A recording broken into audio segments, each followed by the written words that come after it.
চলতি বছর ইউটিউবের গ্লোবাল ট্রেন্ডিং এর সেরা 10-এ ছিল বাংলা গান, সিনেমা, অডিও ছাড়াও আলোচনায় ছিল নাটকের গান।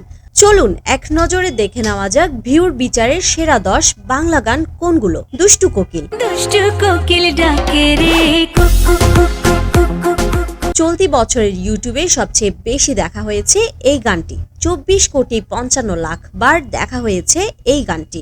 আকাশ সেনের লেখা ও সুরে গানটিতে কণ্ঠ দিয়েছেন কণা ও আকাশ সেন। লাগে উড়াধুরা।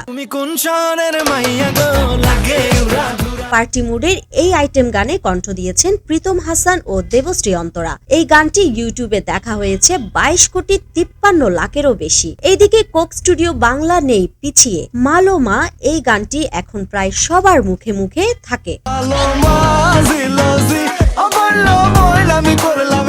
ভিউর বিচারে তৃতীয় স্থানে আছে এই গান মালো মা।